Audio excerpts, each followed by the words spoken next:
সেদিন ছিল আমাদের বাড়িতে বাৎসরিক সৎসঙ্গ, আর সেই সৎসঙ্গ নিয়ে তৈরি করেছিলাম একটি ব্লগ, যা আমি শেয়ার করতে চলেছি এই ভিডিওতে আপনাদের সামনে।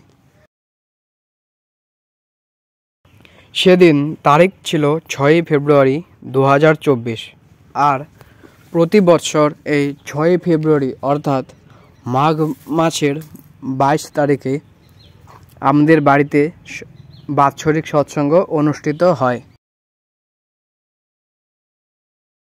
এবার আমাদের বাৎসরিক সৎসঙ্গ ছিল দ্বাদশতম।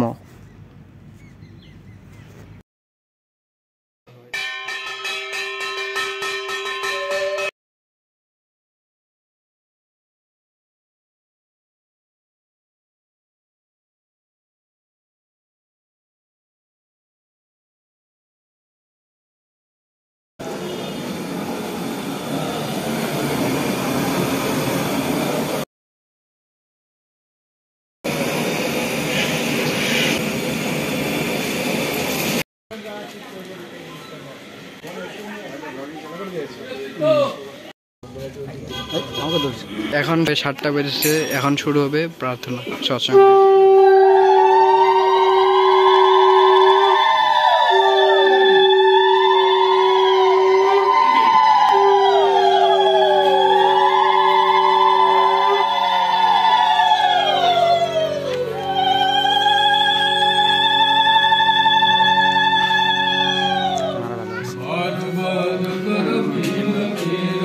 स्वामी दया करो चरण लागे जन्म जन्म नहीं पाया मेरा काज कर्म की जन्म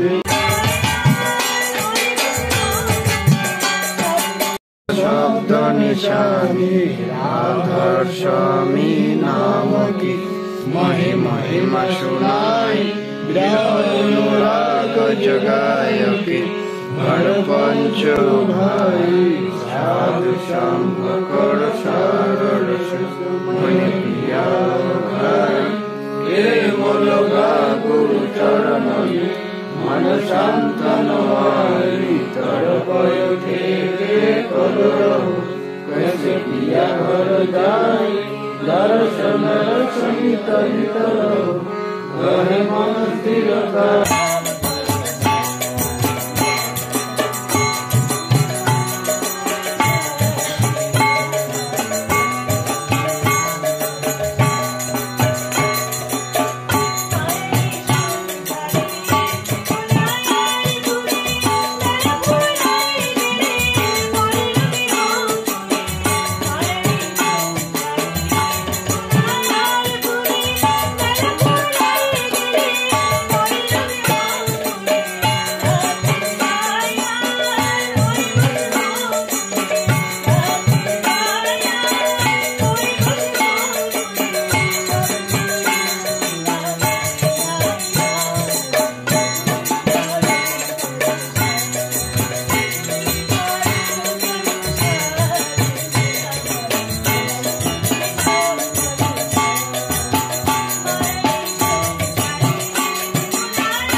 অত্যন্ত আপনজন, আমার বাড়ি উনি আসেন মাঝে মধ্যে। সেই বিগ্রহের মন্দির ভেবে যত্ন করি শরীরটাকে সহনপটু সুস্থ রাখি, বিধিমাফিক চালাতে। তাহলে আমার মধ্যে তিনি আছেন তো, তিনি যখন আমার মধ্যে আছেন, আমার দেহটাকে আমার এই এটাকে মনে করতে হবে শ্রী বিগ্রহের মন্দির। এখানে তিনি বিরাজ করছেন তো, আমি কথা বলছি কার জন্য কথা বলছি, কার কৃপায় কথা বলছি, তিনি আমার মধ্যে আছেন তাই আমি কথা বলছি। তিনি যখন চলে যাবেন আমার এই কথা বলার সামর্থ্য থাকবে না। আমার আত্মীয় পরিজন, স্ত্রী পুত্র যা আছে কেউ আর আমাকে ভালোবাসবে না।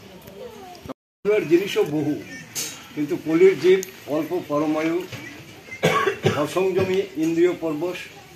তাই এই যুগের ধর্মটাকে কত সোজাসুজি সহজভাবে আমরা নিত্য জীবনে পালনের ভিতর দিয়ে কী করে সেটা আমরা লাভ করতে পারি, সহজতরভাবে সেটা দেখানো হয়েছে। তার মূলত মানুষ যে তৈরি হয়, এই মানুষকে ঠাকুর বলছেন যে মানুষ তৈরি করা যায় না, মানুষ জন্মায়। মানুষ যা নিয়ে জন্মায়, যে সংস্কার নিয়ে জন্মায়, যে বাবা মায়ের ভাবে, যে ভাবের ভিতর দিয়ে জন্মায়, সেই ভাবটাকে ঘষামাজা করে আমরা কিছুটা পরিষ্কার করতে পারি। চেয়ে থাকলে আপন, ছিন্ন ভিন্ন তার জীবন। এই কথাগুলির বাস্তবতা কত, এগুলো এখন এই অভিভাবক সেটা বুঝিয়ে দিচ্ছে। ঠাকুর তখন তো জোর দিতে পারেন না, কারণ তো ঠাকুর যে তোমাদের আচরণ দেখলে আমার এত চাপ পাতে ইচ্ছে করছে, একটা চরম সত্যতাও পারবে না, কিন্তু তোমাদের টান কম, চাপ ও চোটের মধ্যে ছিটকে যাওয়ার সম্ভাবনা, তাই আমি বলতে পারি না। এই ভালোবাসা দিয়ে দিয়ে মানুষজন একটা প্ল্যাটফর্ম তৈরি করে দিয়ে গেছে। ক্রমশ তার পরম্পরা সেগুলো ক্রমশ চাবুক মেরে মেরে সেগুলো পরিষ্কার করছে। ঠাকুর এক সময় বলছিলেন, ঠাকুরকে বলা হচ্ছে, ঠাকুর এবারের উৎসবে এত লোক, আর জনসমুদ্র, আমাদের জনসমুদ্র, মানুষের সমুদ্র, ধূপে টেকলে হয়। এই মানুষের সমুদ্র ধূপে টেকলে হয়। আমার সেই পরম্পরাগুলি আসবে, আমি আবার পরপর আসছি, তখন ধূপ চলবে। ধূপা যখন কাপড়কে মানে ক্রমশ আঘাত দিয়ে দিয়ে দিয়ে দিয়ে ময়লাকে দূর করে, ওইটা মধ্যে আঘাত পড়বে, তখন কয়টা থেকে সেটা বোঝা যাবে যে এইবার এই বাছাই হচ্ছে অভিভাবক সেগুলোকে খাঁটি করার জন্যে। আমি তো ভাবতে পারি না যে এটা কী করে সম্ভব। এই যে হাজার হাজার ঋত্বিকের রেজিস্টার বুক করার কথা ঠাকুর বলা আছে, কেউ করে নেই। হঠাৎ দুই একজনে কেউ পারে। ও আমি জানি একজন ফাল্গুনী বিজয় চক্রবর্তী, সেই বৌদ্ধপুরে বাড়ি, সে এখন অবলেট রেজিস্টার, আমি আমার জানার মধ্যে সে অবলেট রেজিস্টার মেনটেন করতো, আর কেউ করতো না। এর সম্ভব নাকি? কত দীক্ষা হচ্ছে এগুলো সমস্ত হিসাব রাখা সম্ভব? আর একটাও মিলছে না। অভিভাবক কি খাটনি খাচ্ছে এগুলো নিয়ে, সমস্ত অফিস ঘাটাঘাটি করে কোন ঋত্বিকের কত কত দীক্ষা হয়েছে, এবং তারা মন্দ বিচার করে বিধ্বস্ত হচ্ছে, সতে বা গুণটি আকৃষ্ট হোক, নির্বিঘ্নে সফল হইবে নিশ্চয়। আমরা যখন দ্বন্দ্বে পড়ি, এটা করব না এটা করব, তার মধ্যে খুঁজে দেখতে কোনটার মধ্যে ঠাকুর আছেন, দুইটা একটা দ্বন্দ্বের মধ্যে পড়লাম। আমার স্বার্থে, সাংসারিক জীবনে আমার এইটা স্বার্থ, আবার ঠাকুরের প্রয়োজনে তার যে নির্দেশ, সেই নির্দেশে এটা স্বার্থ। আমি এখন কোন স্বার্থ দেখবো? দুইটা একসঙ্গে করার উপায় নেই। একটা স্বার্থকে আমার গুরুত্ব দিতে হবে। সেই জায়গায় ঠাকুর বলছেন ভালো মন্দ বিচার করে বিধ্বস্ত হওয়ার থেকে তখন তোমার আকৃষ্ট সত্য বা গুরুত্বে তার যে নির্দেশ, সেটাই তো তুমি আকৃষ্ট হোক, নির্বিঘ্নে সফল হইবে নিশ্চয়। ওই যে একজনের তিনি নিষেধ করলেন, তিনজনের মধ্যে আপনার বাড়ি যেতে চাই পারমিশন নেওয়ার জন্য, তারও অপেক্ষা করছি, তো সে তো নাই, আমি তো তার ছেলে। আমি বলছি আপনার দুইজন, ওই দুইজন যাবেন, একজন যাবেন না। জানলেন যাকে নিষেধ করেছে তার তো বাচ্চার কথা, এটা কি, এটা বাচ্চারা কত কিছু আবল তাবল বলে পাগলের মতো, ঠিক জীবনটা হারাইল। এরকম বহু কথা আছে জীবনের ঘটনা, ছোটোবেলার থেকে আরম্ভ করে করে আজ পর্যন্ত। এখন মানুষ অবাক হয়ে যায়। এই কেউ দেখছে যে এই তুই গাঁজা তো ছেড়ে দিলে তুই ভালো থাকতে পারিস, এই গাঁজা খাস কেন? অবাক, ও সত্যি গাঁজা খায়। আচার্য বর্তমান আচার্যের ইয়েতে গুয়াহাটিতে মন্দিরে আছে, আমার দেশি লোক যারা আছে, প্রত্যেককে ইষ্টে অনুরক্তি এনে ইষ্টের প্রতি ভালোবাসা সৃষ্টি করে সবাই যেন বাঁচে। আর এটা বাঁচাবার রাস্তা ঠাকুর তো বলছেন, বাঁচাবার মতো যা ধর্ম বলে জানিস, বাঁচতে নরে যা যা লাগে ধর্ম বলে জানিস তাকে। ধর্ম কথাটা এত সহজ করে তিনি বললেন, আর কোনোদিন আমরা এত সহজ করে শুনি নাই। এইটা যদি আমরা আত্মীয় সঙ্গের উদ্দেশ্য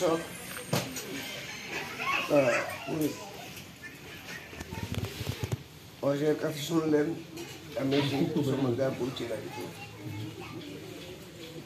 আজকে আমাদের পরামর্শবর্গ অনেকদিন পরে আমি গোবিন্দ দাদার দর্শন পেলাম। আমরা এখান থেকে আরো কয়েকজন এখানে আমি আর কলেন দায়ী ছিলেন। মোট কথা হচ্ছে কি, যে মন্দির করলে কি হয়, এখানে যদি ঠাকুরকে না বসাইতে পারি মন্দিরের কোনো প্রয়োজন নাই, মন্দিরে খেয়ে যাবে। এখানে বসাইতে পারাটাই আমাদের ঠাকুরের তো লাভ। তবে আমরা ঠাকুরের মানুষ হব, ঠাকুরের মানুষের জন্য মন্দিরের প্রয়োজন পড়ে। সেটা যদি আমরা হইতে না পারি, যতই প্রার্থনা করি আমাদের কোনো লাভ হয় না। অরুণবাবু দাদা এই কথাটাই বলছে। কৃষ্ণ কৃষ্ণ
ডিলিট করো নাই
বলো কি ছিল আজকে আমাদের বাড়িতে? আমাদের বাড়িতে বাৎসরিক সৎসঙ্গ ছিল। কি উপলক্ষে? বাৎসরিক সৎসঙ্গ।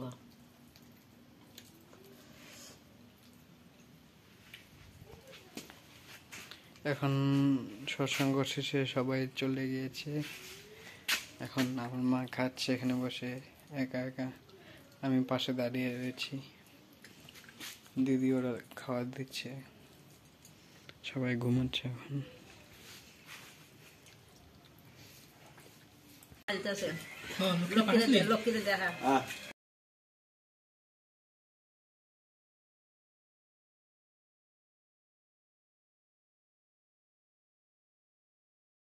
মাসি বানিয়েছে খিচুড়ি সুন্দর করে, খুব টেস্টি হয়েছে। এই যে মাসি